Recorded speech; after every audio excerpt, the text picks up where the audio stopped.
दोस्तों, एक मुस्लिम बांझ औरत जब हिंदू पंडित के पास औलाद लेने गई तो क्या हुआ, देखकर चीख उठेंगे। आज की वीडियो बच्चे बिल्कुल ना देखें।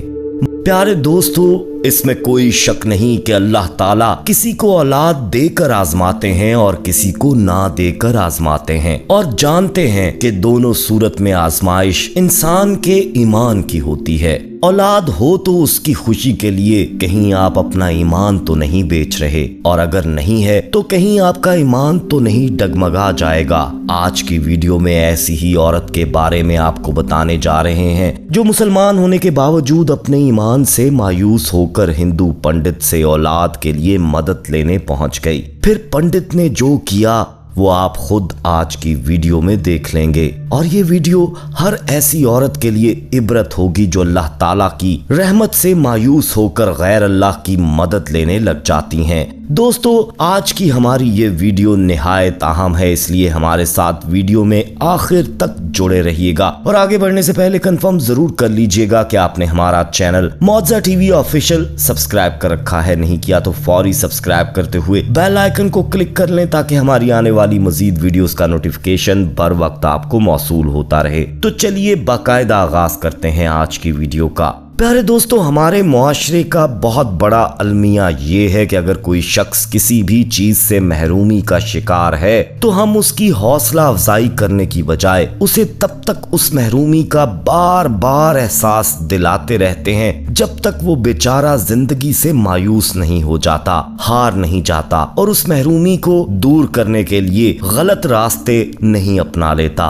और जब वो उन गलत रास्तों पर चल निकलता है तो उस पर उंगली उठाने में पहल भी हम ही लोग करते हैं और भूल जाते हैं कि इसको इस नहज पर लाने वाले हम ही हैं। मगर फिक्र ना करें दोस्तों, अल्लाह सब जानता है, वो दिलों के हाल जानता है, वो सब मोहब्बत से देख रहा है कौन क्या कर रहा है, किसी के दिल में क्या है। और दोस्तों, जिसने जो किया है उसको इसका फल भी वही देगा। सच बात है कि इंसान खसारे में है, मगर वो जो ईमान लाए और नेकी की तलकीन करते रहे वो ही पार लगे। बहरहाल आज की कहानी भी कुछ ऐसा ही पस मंजर पेश करती है।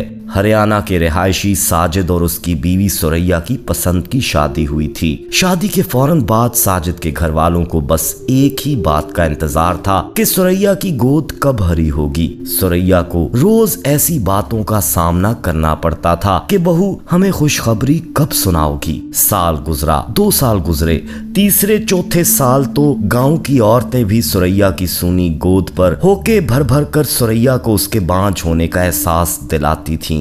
दोस्तों, सुरैया ने हर तरह का अमल करके देख लिया था। जिसने जो वजीफा बताया, जो मन्नत बताई, उसने वो सब किया। मन्नतें मानी, दरबारों पर चादरें चढ़ाई। फिर उसे एक हिंदू बाबा जी का पता चला। किसी ने उसको बताया बाबा जलेबी वाले इस कदर पहुंची हस्ती हैं कि कोई भी बेऔलाद नहीं रहता, बस वो जैसा कहें वैसा करना पड़ता है। दोस्तों, सुरैया जब हर तरफ से मायूस हो चुकी थी तो उसे उस हिंदू बाबा की तरफ ही राह नजर आई।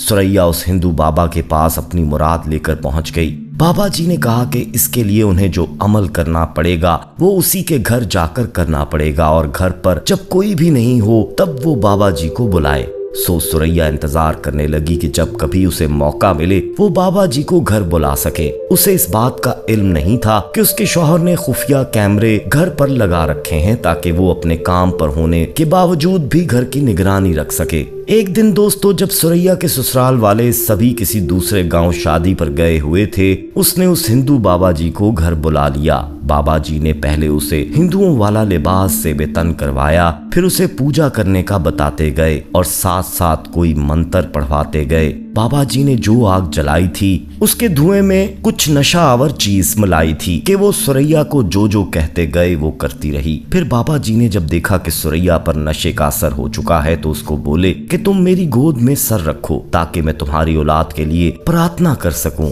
सुरैया नशे के जेरे असर थी। बाबा जी उसका सर अपनी गोद में रखवाकर उससे नाजेबा हरकत करने लगे। साड़ी का पल्लू हटाकर उसे छूने लगे कि इतने में सुरैया का शौहर जो कैमरे में में पहले ही देख चुका था घर पहुंच गया और उसने बाबा जी की तबीयत साफ कर दी। पहले बाबा जी ने उसे भी अपनी जहालत में लेना चाहा, मुतमईन होकर बैठे रहे, मगर साजिद एक समझदार इंसान था। उसने बाबा जी की बातों में आने की बजाय उन पर टूट पड़ा और उनको पकड़ने को भागा तो वो बाबा जी उठकर फौरी भाग निकले। उसने सुरैया को भी खूब सुनाई, मगर जल्द ही उसे एहसास हो गया कि सुरैया किसी नशावर चीज के जेरे असर ये सब कर रही थी और औलाद के तानों से तंग आकर इस नहज पर पहुंच गई थी कि वो मजहब की हदें भी पार कर बैठी थी। सुरैया को जब इस बात का एहसास हुआ तो उसने तौबा की और इस बाबा जी पर बाकायदा पुलिस कार्रवाई करवाई गई। और दोस्तों, जो इन बाबा जी के बारे में इंकशाफात हुए वो रूह को लर्जा देने के लिए काफी हैं।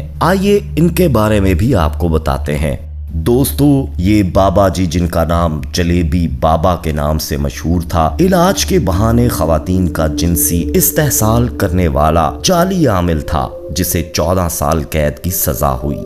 इंडिया की रियासत हरियाणा में तोहाना के मशहूर जलेबी वाला बाबा को खवातीन को जिनसी तौर पर हरासा करने के इल्जाम में 14 साल कैद की सजा सुनाई गई है। ये सजा जलेबी बाबा उर्फ अमरपुरी उर्फ बल्लू को हरियाणा में फतेहाबाद के फास्ट ट्रैक अदालत के एडिशनल डिस्ट्रिक्ट एंड सेशन जज ने सुनाई है। इससे पहले 5 जनवरी को बाबा को मुजरिम करार दिया गया था, जब जलेबी बाबा पर खवातीन को जिनसी तौर पर हरासा करने के इल्जामात अदालत में साबित हो गए। इस बाबे पर खवातीन को काबिल एतराज वीडियोस बनाकर ब्लैकमेल करने का इल्जाम भी आयद हुआ। 200 मानसा पंजाब में पैदा होने वाले बल्लू राम ने 8 साल की उम्र में घर छोड़ दिया था। फिर वो दिल्ली चला गया, जहां उसकी मुलाकात डगंबर रामेश्वर नामी बाबा से हुई। पुलिस को अपने बयान में बल्लू राम ने बताया कि डगंबर रामेश्वर को अपना गुरु मानते हुए वो इनके साथ अजीन कैंप गया, जहां वो तकरीबन 10 साल तक रहा। 18 साल की उम्र में बल्लू राम मानसा में अपने घर वापस आए तो घर वालों ने उसकी शादी कर दी। शादी के बाद जलेबी बाबा रोजी रोटी कमाने के लिए मानसा से हरियाणा के तोहाना शहर चले गए। यहाँ इन्होंने जलेबी की दुकान बना ली। चंद ही दिनों में बल्लू की जलेबी पूरे कस्बे में मशहूर हो गई।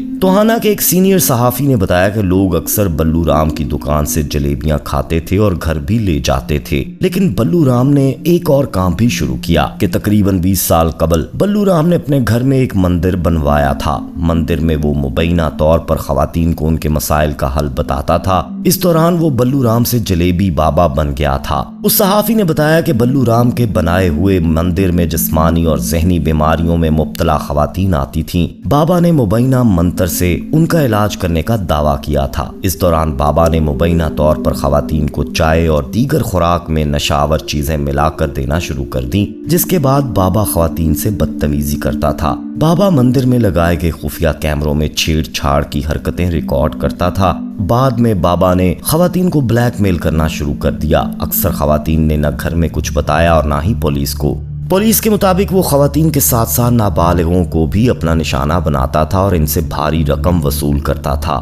दोस्तों, सिटी पुलिस स्टेशन ने सुरैया की शिकायत पर आईपीसी की दफा 328, 376 और 506 के तहत मुकदमा दर्ज किया था। पुलिस ने अपनी तफ्तीश के दौरान बाबा के मंदिर से चिमटे, राख, अगरबत्ती, नशावर गोलियां और बहुत सी दूसरी चीजें बरामद करने का दावा किया। पुलिस ने तफ्तीश के बाद अदालत में चालान पेश किया, जिसकी समाअत के बाद फतेहाबाद की अदालत ने जलेबी बाबा उर्फ बल्लू राम को मुजरिम करार दिया और 14 साल की कैद सुना दी। दोस्तों, सोचने वाली बात है कि इंसान के बस में कुछ भी नहीं, तो दोस्तों अल्लाह के सिवा क्यों किसी गैर की मदद लेनी। अल्लाह ताला के हर काम में मसलिहत है और जब जिस चीज का वक्त होता है उसने तभी होना होता है। बस आपने पुरुमीद रहना है और अल्लाह पर ही उम्मीद रखनी है और उसी को पुकारना है और बेशक उसके सिवा कोई भी मददगार दुनिया में नहीं। तो दोस्तों, अल्लाह ताला हमें राह रास्त पर रखे और हमारे दिलों को अपने ईमान से रोशन रखे और हमें भटकने से बचाए। आमीन या रब्बुल आलमीन। कमेंट में आप भी आमीन लिखिएगा। उम्मीद है वीडियो पसंद आई होगी। पसंद आने की सूरत में इसे लाइक करते हुए दोस्तों के साथ शेयर करना मत भूलिएगा। जाते जाते एक बार फिर कंफर्म कर लीजिएगा क्या आपने हमारा चैनल मौजा टीवी ऑफिशियल सब्सक्राइब कर रखा है। नहीं किया तो फौरी सब्सक्राइब करते हुए बेल आइकन को क्लिक कर दें ताकि हमारी आने वाली मजीद वीडियोस का नोटिफिकेशन बर वक्त आपको मौसूल होता रहे। अपना बहुत ख्याल रखिएगा और उनका भी जिनका कोई ख्याल नहीं रखता। आने वाली वीडियो में दोबारा आपसे मुलाकात होगी। तब तक के लिए अल्लाह निगहबान।